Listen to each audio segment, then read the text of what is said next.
Universalist. I know you are. All right, y'all, we're about to get started. Good afternoon, everybody. My name is Katerina Maruking. My name is Katerina Maruking. I'm the communication coordinator here at the North Carolina Budget and Tax Center. Early today, we are joined with folks from all over North Carolina to demand a fair, transparent budget process and to make sure our lawmakers invest in communities over corporations. Today, we'll be joined with folks in North Carolina who are experts in their fields and to share their voices. So today, we'll start with Alexandra, the Executive Director of the North Carolina Budget and Tax Center.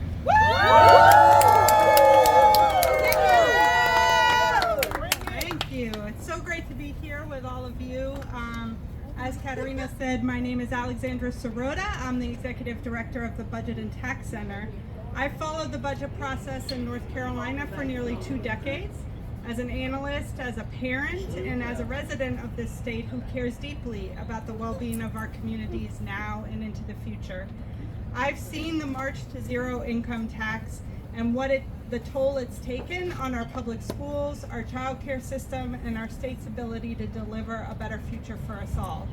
It is unsurprising to me to see that people don't feel like the economy is working for them in North Carolina.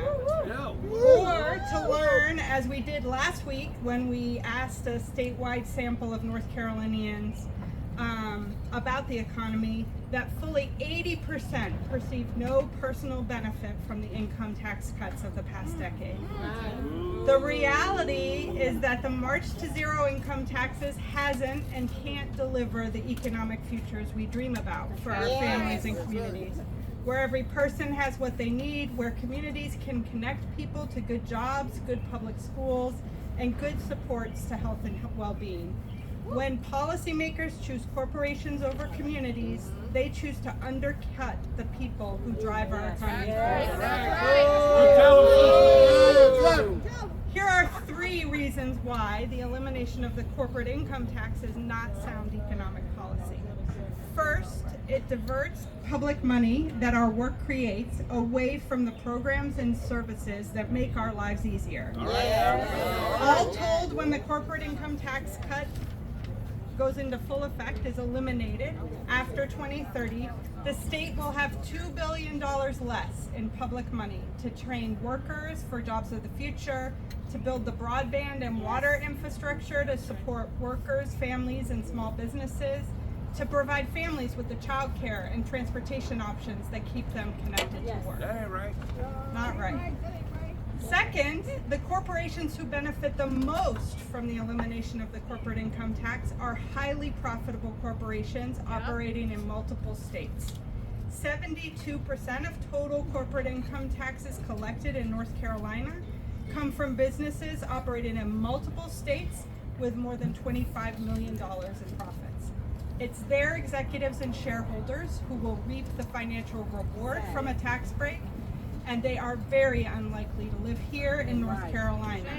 They are even less likely to create jobs here, since the majority of job growth in our state actually comes from small businesses located here in our state already.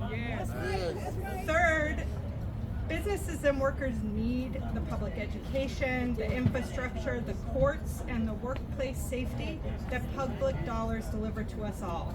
We know that a high-quality public education boosts lifetime earnings of children as adults, that income for a family when children are young improves health and educational outcomes, and that fair and accessible courts undergird the commercial activity and quality of life in our communities. The corporate income tax cuts of the past decade that have brought the rate from 6.9% to the current low 2.5% hasn't done any of that for our economy. And a 0% rate definitely won't help our economy either. Even in the aggregate, our job growth isn't outpacing our neighbors, and our wage growth still isn't enough to reduce hardship and make everyday purchases affordable. Our economic policy should level the playing field to make sure everyone can be well, no matter who they are, where they live, or how much money they have.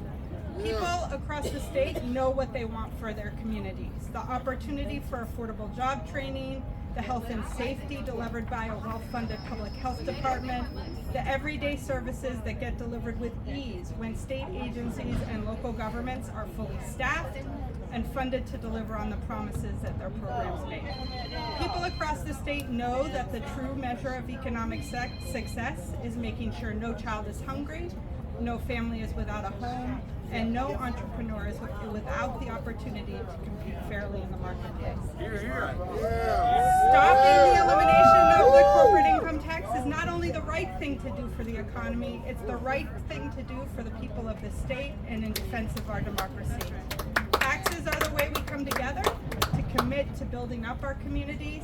Tax cuts for the wealthy and profitable corporations take resources from our communities and undermine the foundation we need in North Carolina to make sure that everyone has the opportunity to thrive.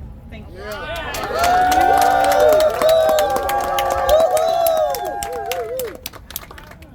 Thank you, Alexandra. Next, we have Senator Lisa Grafstein of North Carolina District 13.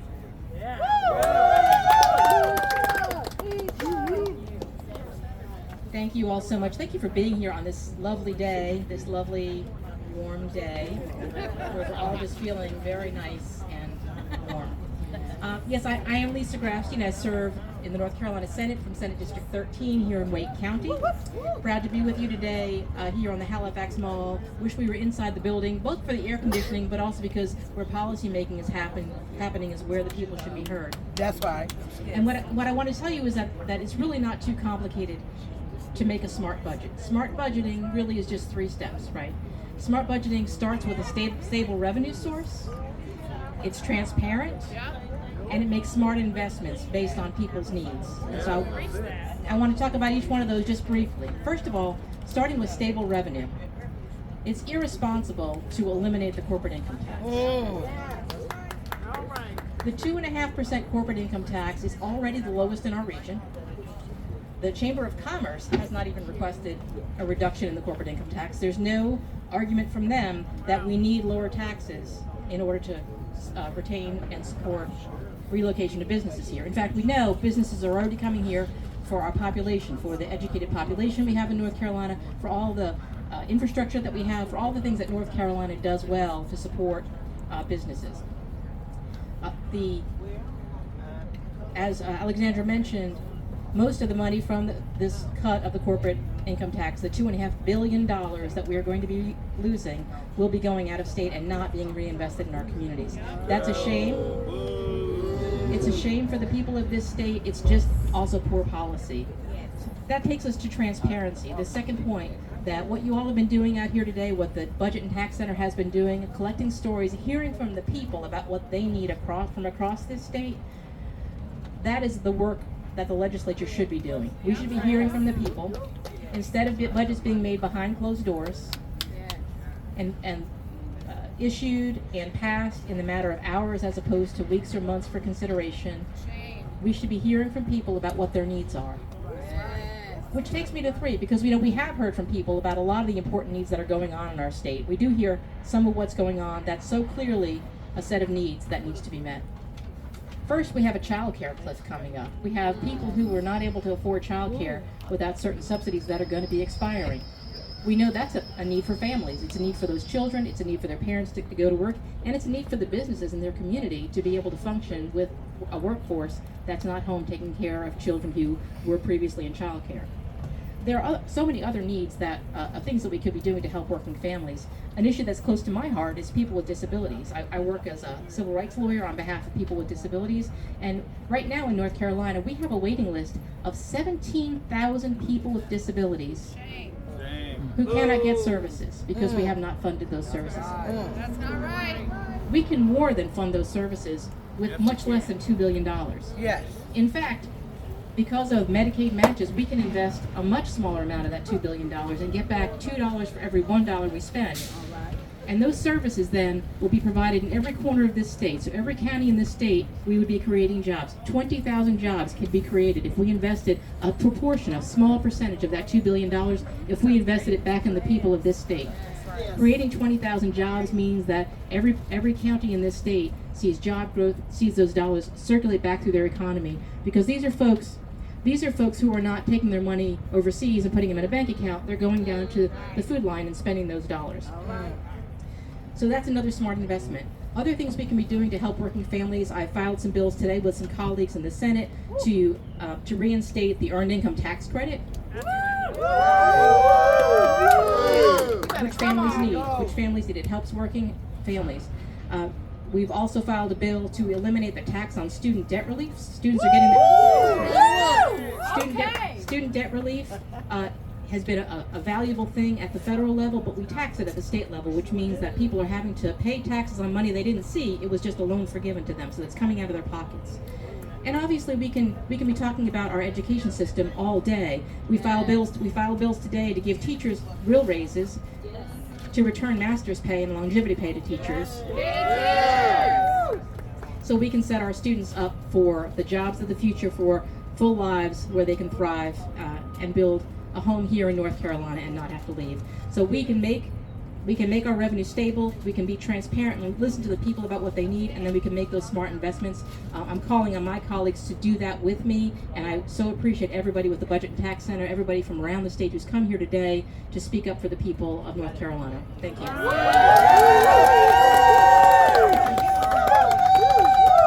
Thank you, Senator Grafstein, for those words. Next up, we have Chiquitta Lesene, founder and CEO of Shackle Free Community Outreach Agency of Duplin County. Hey y'all, I got a question for you. Now, are we really free? No. We're not going to be free until everybody's free. Okay, we can't be free if we have legislators that are making decisions for people with lived experiences, right? Do they have the full story if we're not sitting at the table?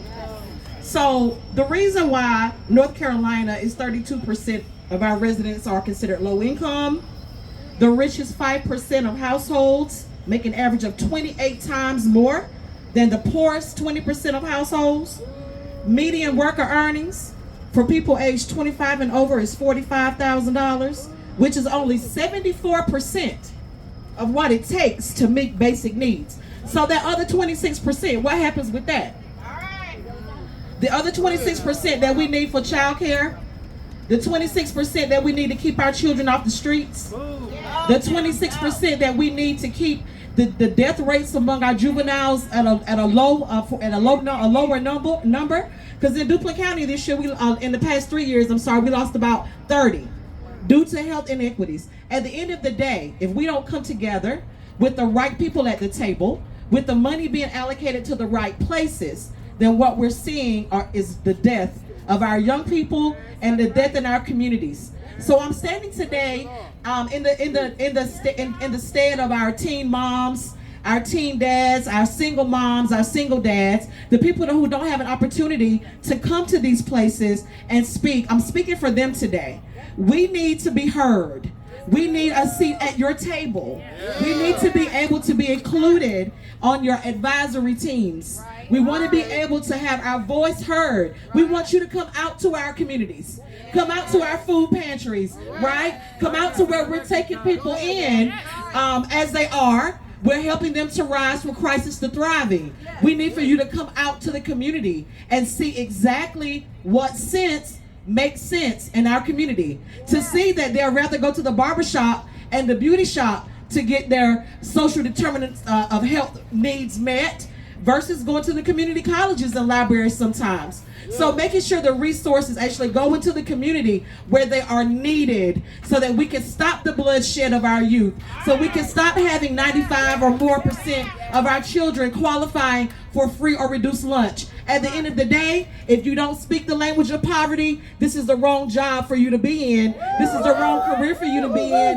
And I'd like for you to find something else. So on behalf of Shackle Free, it's time to be free. And it's always a great day to be free. Thank you.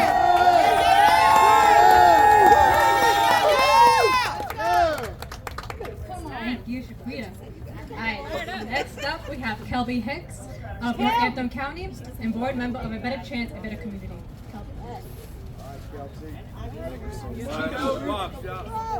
Tough act to follow. First and foremost, thank you to the Budget and Tax Center and everyone who has joined us in this cause today. Again, my name is Kelby Hicks. I'm a citizen of Northampton County, part of an agricultural region, sometimes regarded as the neglected Northeast. I stand in collaboration with the NC Budget and Tax Center out of concern for the future of this state that we all love dearly. I stand here because, like all of you, and like all of us, I long for legislative decisions that align with and cater to the greater good.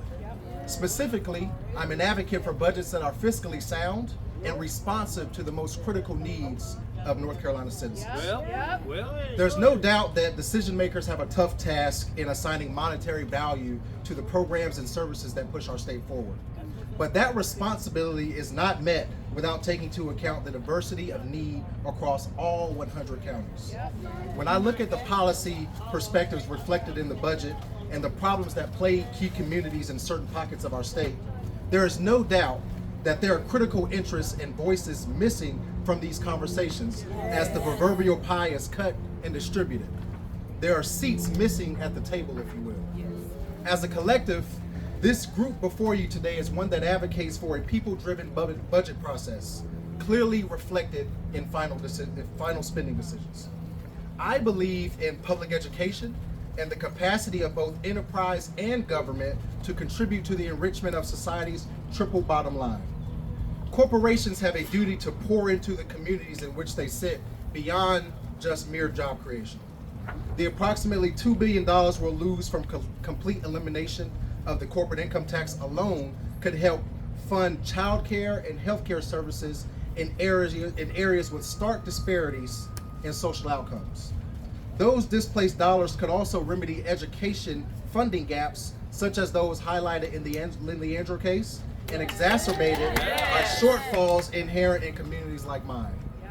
Such investments in building a skilled workforce and ensuring parents can work while their kids are in safe, quality childcare benefit corporations. Let's stop pretending they don't.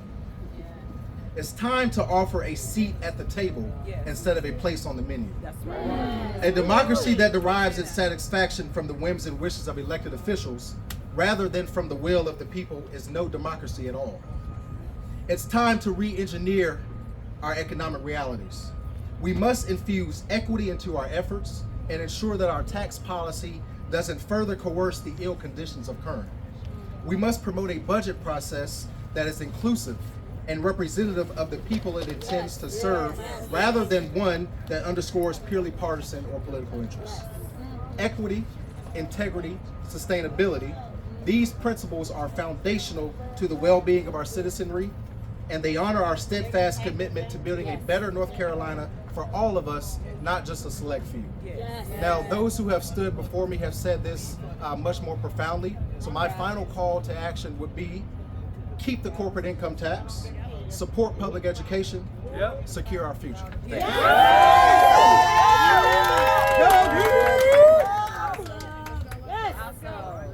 Thank you, Kelby.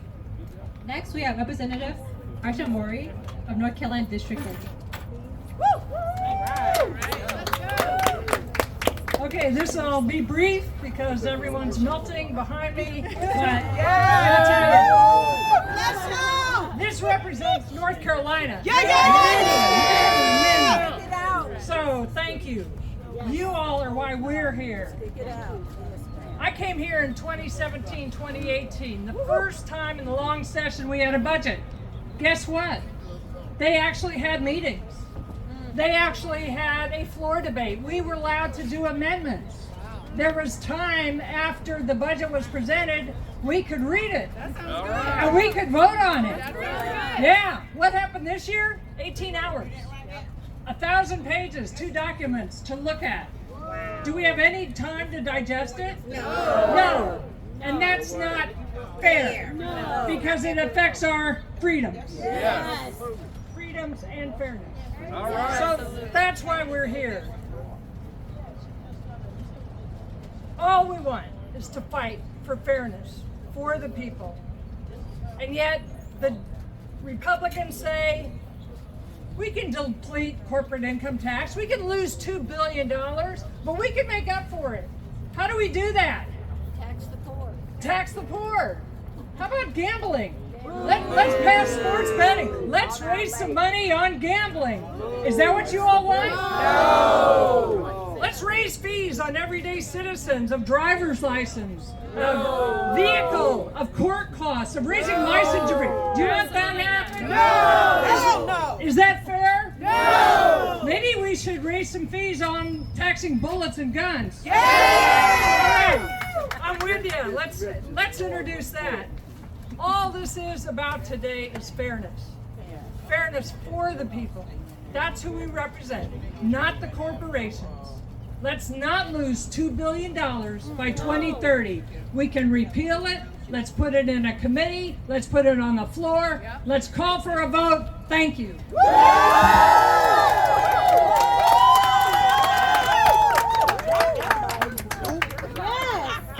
That's my elected official. Next up, we have Adrienne Kennedy, lead organizer of Seeds of Hope from Robeson and Cumberland counties. Good afternoon. Good afternoon. Fired up. Ready to go. I read somewhere that a community can be lengthened by the shadow of one man. So can an institution. That was by Ralph Waldo Emerson. I am Adrienne Kennedy. I'm the lead organizer with Seeds of Hope CDC of Robeson County. Proud member of Robeson County, and I was coined a climate refugee because I had to be displaced from my home during Hurricane Matthew to Cumberland County. Our county is a community that is struggling economically, and as a Black woman that are navigating the systems that were built to exclude people like me, parents like me, business owners like me. I have experienced and witnessed firsthand the lack of investment in Black communities. There's a presentation in a historical fiscal policy that has cemented Black communities where there is no opportunity for growth. The people of my community add tremendous value to this state, historically since the 1800s. That value should be reflected in the investments that state lawmakers make and the things that give us access to opportunity. Because the absence and the presence of tax dollars do matter. We were called to this work because we see in our community how the legacy of discrimination is ever present in policies that harm our community. Plantation politics. That's right, sis. Son, get to me. It's okay. Yep. We can no longer turn a blind eye to the state budget process that ignores us, especially in the poor communities. A budget process that fails to invest in what helps make a community thrive for education, good jobs, and environmental protection and resiliency shows us that we have to step up. If it's not us, then who? Our Black communities have been suffocated by the tax code and the economic policy that favors the already wealthy. The laboring of my parents, my grandmother, she worked for 65 years for the same company. She put as much tax money into our county, into our state, as anybody in our 5 generations. The laboring of our parents and our grandparents and the mislabeling of how our children learn in the educational system and the disenfranchisement especially of our Black and brown men that are already in the criminal justice system has been how the rich get richer and of course the poor will get poorer. If we do not connect how our tax dollars are raised and invested in investments that bring access to opportunity, then what feels like an economic war in places like South Lumberton will eventually become an economic genocide. We gotta make a change.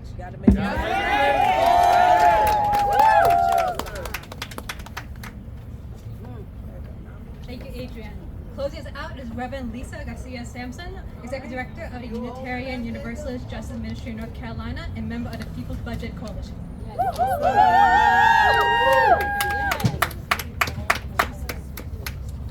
Good afternoon. As we conclude this press conference today, I invite you to take a moment to reflect on our state motto, to be rather than to seem. In moments like this, there's a sad irony to this phrase because for far too long, the leadership of our General Assembly have been telling a story, cultivating an image that they wish to project to the world about who we are that does not match the lived experience of the majority of people across our state. They project to the world an image of North Carolina as a place of world-class health care. But it took the General Assembly over a decade to pass Medicaid expansion to over 600,000 people in our state. And let's be honest, it only happened because our movement kept fighting, telling our stories to the press until the optics and the political backlash forced their hand. And let me also say we have a lot more work to do towards addressing rural health care and medical debt and so much more. The leaders of the General Assembly tout our state as being one of the best places in the country to work and to do business. Well, let's tell the truth about that. As far as working is concerned, we are not the best. We can be, but we are not the best. We are the worst. Last year, Oxfam again ranked North Carolina 52nd, dead last, out of 52 states and territories in terms of places to work in the United States based on wages, our unlivable $7.25 minimum wage, based on worker protections and rights to organize. This is the second time in a row we have been dead last. Come on. No, what they really mean is that this is one of the best places in the country for corporations to get tax breaks and make profits off the backs of everyday North Carolinians. Talk about it. We cannot allow the state legislature to execute their plan of completely eliminating corporate income tax in our state because it would have astronomical effects on our ability to pay for the essential public services that we all need to thrive. With that $2 billion a year, we've been hearing it all day. What could we do with that $2 billion? We could fund the child tax credit. We could fund earned income tax credit. We could get wireless internet. We could get broadband internet across all of the rural counties in our state. These things are possible. These things are possible, and don't let anyone tell you they are not.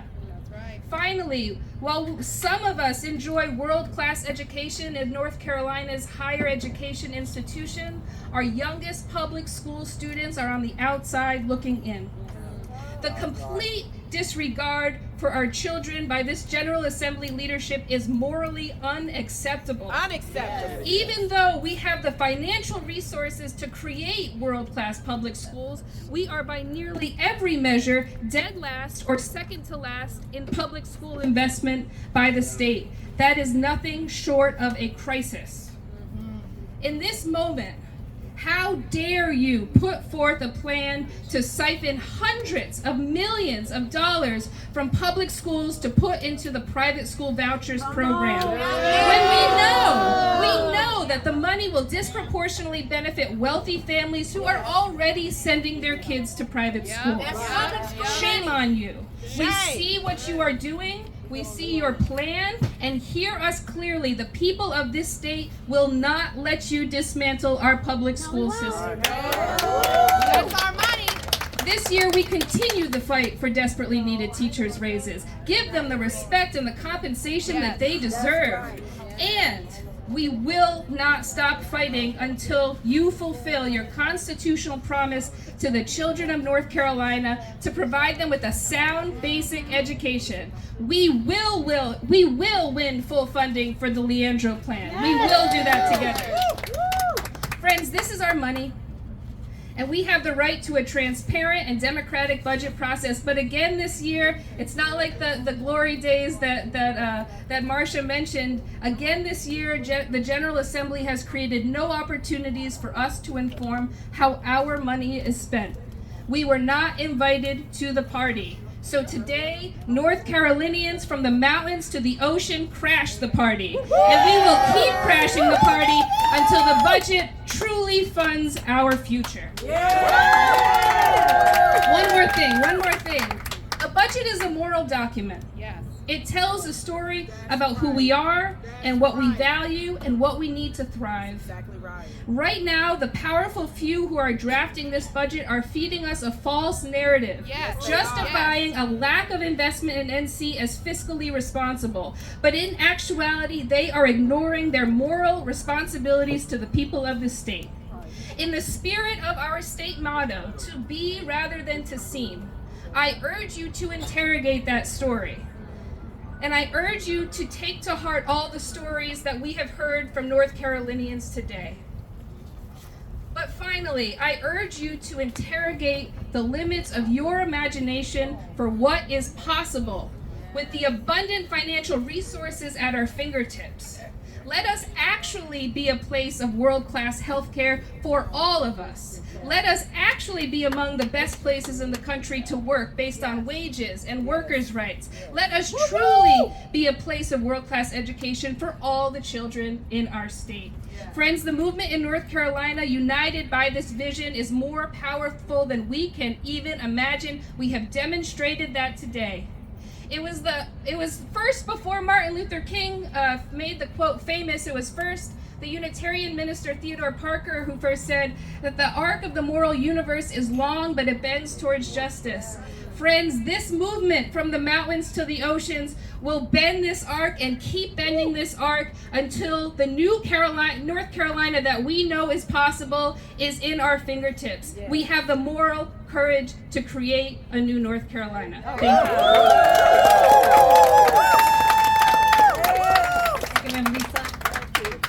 We are grateful for our speakers to come out to demand a people's budget here in North Carolina, and thank you for joining us here on Adults of Future 2024.